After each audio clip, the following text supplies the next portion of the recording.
Assalamualaikum warahmatullahi wabarakatuh.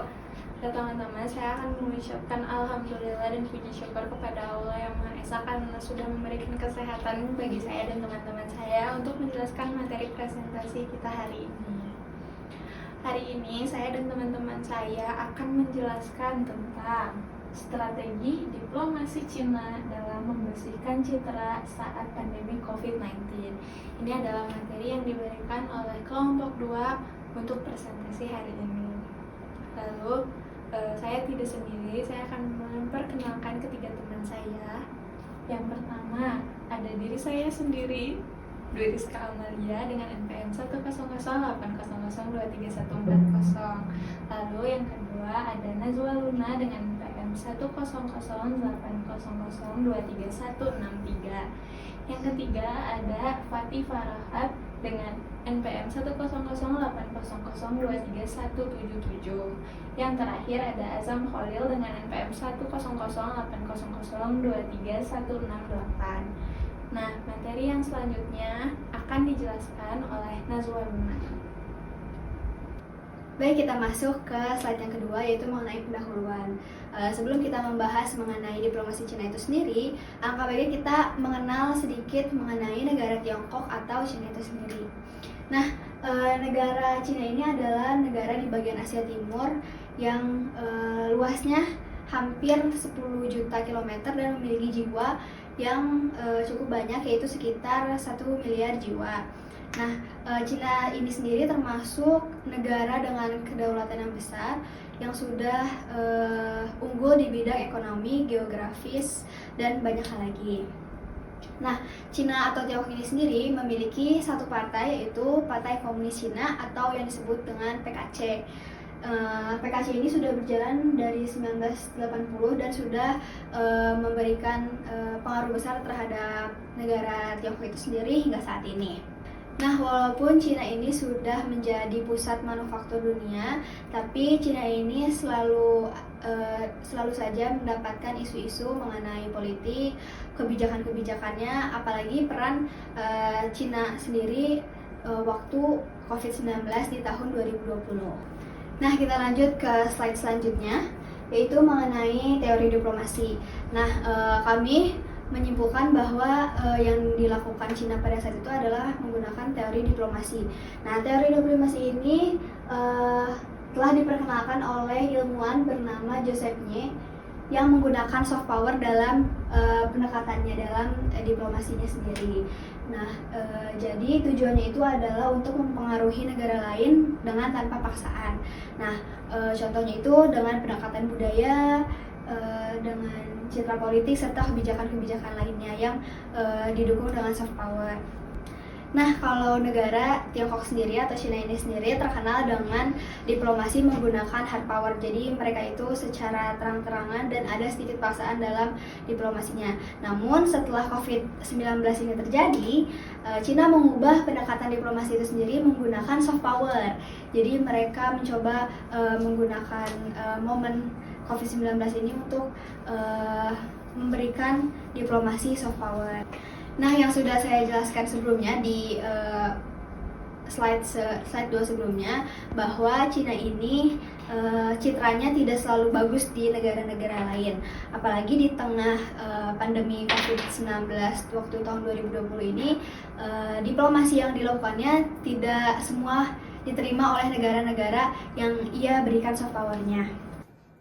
Baik, selanjutnya saya akan memperlihatkan cuplikan video dari yang kami ambil dari YouTube dari akunnya VOA Indonesia yang memperlihatkan respon dari berbagai negara mengenai soft power yang dilakukan oleh negara Cina ini sendiri. Warga Serbia ini, Duško Milojević, punya 2 sahabat yang meninggal dunia akibat virus corona. Salah satunya adalah teman seusianya. Živ zdrav, bez ikakvih nekih prethodnih hroničnih bolesti ili nečega, ostavili 2 male dece. Usaha klub malam miliknya pun terhempas akibat COVID. Kini warga Beograd ini menanti giliran vaksinasi dari pemerintah Serbia dengan vaksin yang diperoleh dari Tiongkok. Penggunaan vaksin Tiongkok mengundang sorotan di Barat. Karena tidak seperti vaksin buatan perusahaan Amerika Serikat atau Inggris misalnya, uji klinis vaksin Tiongkok tidak dipublikasikan secara luas. Tapi Duško tak peduli dengan asal vaksin. Mi je bilo bitno da je negde registrovano. Mislim, ja sam siguran da Kinez ne bi bio Kinezem. Dari Indonesia hingga Zimbabwe, negara-negara di Amerika Latin, Afrika, dan Asia, dan kini juga sebagian Eropa di kawasan Balkan membeli vaksin dari Tiongkok. We're seeing certainly real-time vaccine diplomacy start to play out with China in the lead in terms of being able to manufacture vaccines within China and make them available to others, largely low and middle-income countries around the world. Tiongkok membantah ini merupakan diplomasi vaksin. 认为各国呢都应该携手共同抵制疫苗民族主义，促进疫苗的公平合理分配，尤其是要实现在发展中国家的分配。 Serbia merupakan negara Eropa pertama yang menggunakan vaksin Tiongkok dan telah memesan sekitar 2,6 juta dosis. Negara-negara barat termasuk Amerika Serikat yang mengandalkan vaksin buatan negara barat juga seperti Pfizer, Moderna, dan baru saja Johnson & Johnson memang lebih banyak memfokuskan pada vaksinasi sebanyak-banyaknya rakyatnya sendiri. Amerika Serikat misalnya menargetkan akan bisa memvaksinasi seluruh penduduk dewasanya pada akhir Mei, lebih cepat 2 bulan dibandingkan target semula. Sebaliknya, Tiongkok justru lebih banyak melakukan ekspor vaksin dibandingkan vaksinasi terhadap rakyatnya sendiri.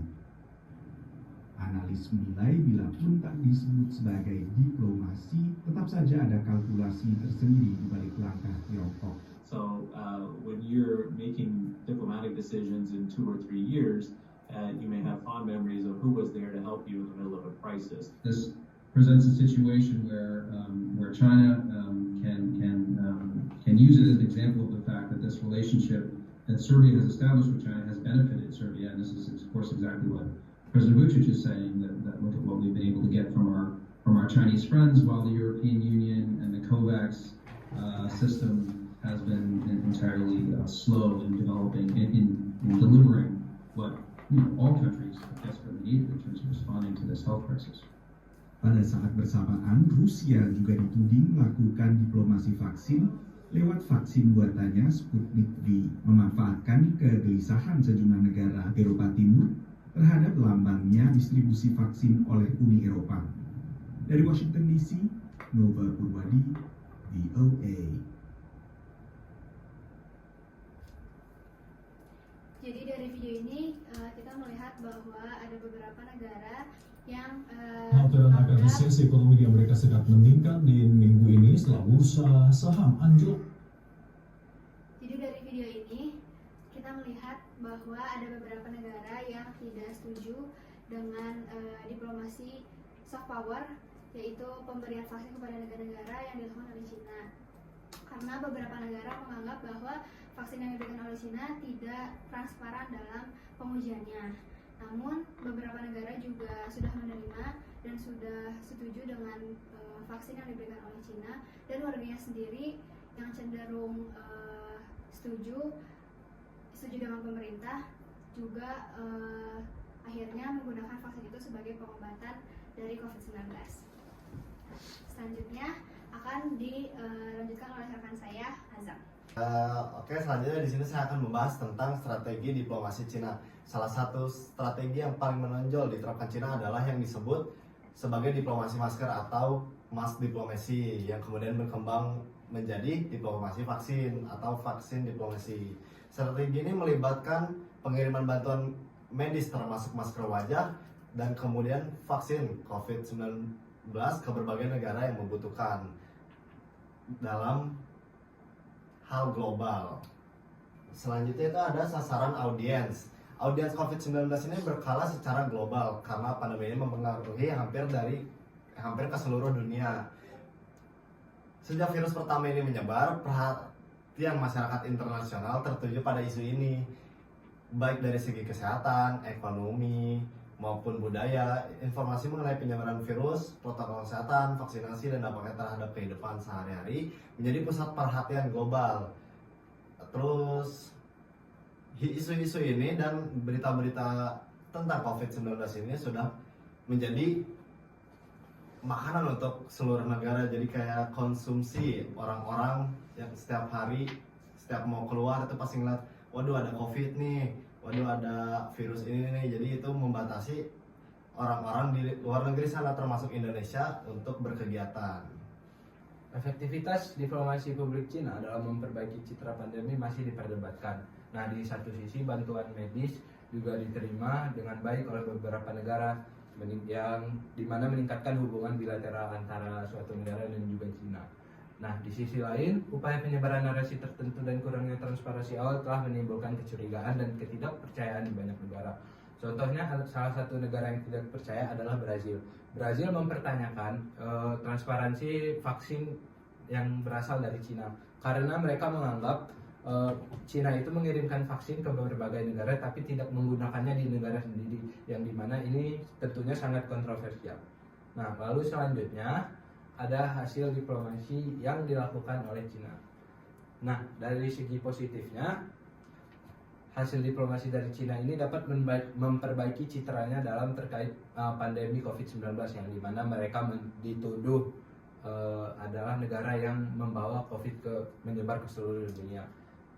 Nah, di negara-negara berkembang, khususnya Afrika dan sebagian Asia, upaya Cina ini melalui diplomasi masker dan vaksin telah membuahkan hasil yang positif.